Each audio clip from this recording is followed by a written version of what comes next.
He's back. Henry Cavill fired his manager ahead of Superman drama. Report. While Henry Cavill has seen his days as Superman in the DC Universe, DCU, come to an end, watch the video till the end. The drama seemingly extended beyond just his role on screen. Following a spree of announcements from new DC Studios co-CEO James Gunn, fans learned that Cavill will no longer embody the Man of Steel within the DCU, even though Superman is only one of numerous roles that will reportedly be recast under Gunn's watch. Cavill's exit is particularly rough considering how long it took for him to return to the role. Cavill made his return as Superman during the mid-credits scene from Black Adam, which was filmed in September after Dwayne Johnson insisted that Cavill be in the movie, but now, it appears that before his highly celebrated return, the drama was already brewing for Cavill personally before his days as Superman were officially over. Cavill fired manager before leaving DC. Update. Dwayne Johnson took to Twitter to debunk part of the report from Puck claiming that Henry Cavill let go of his manager Danny Garcia months prior to his Superman exit original. According to the most recent newsletter from Puck News, Matt Belloni,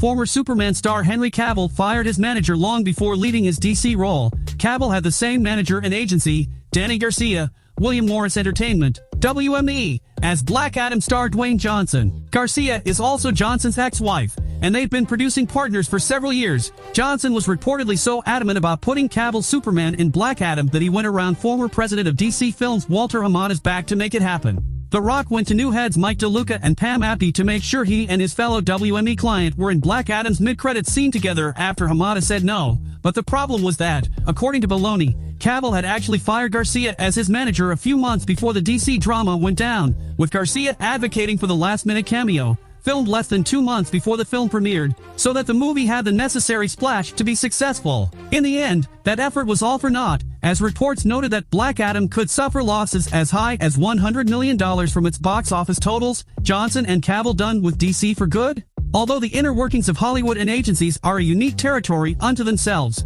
learning that Dwayne Johnson and Henry Cavill used to be represented by the same company adds a twist to this dramatic situation. Considering Johnson's insistence that Cavill be in Black Adam even after Cavill fired Garcia as his manager, it further indicates just how much of a mess things were behind the scenes in the DC universe, especially as James Gunn and Peter Safran took over. While it's unclear whether this change in management had anything to do with the drama that went down at Warner Brothers, it paints a disappointing picture of how everything played out when Cavill was let go. Combine that with news that Johnson reportedly leaked false numbers to boost the movie's public image, and it continues to paint a worrisome picture of an already troublesome situation. All in all, there's a chance that Cavill might never return in any role to the DC universe, even after having a productive meeting with Gunn and Safran over the matter. What this means for Johnson and his management company is another story entirely, especially with many thinking that Johnson is also on his way out with Warner Brothers after this version of the DC universe fizzles away. Only time will tell as the franchise goes through a complete overhaul, although many are anxious to see what becomes of Cavill and Johnson's ties with the studio.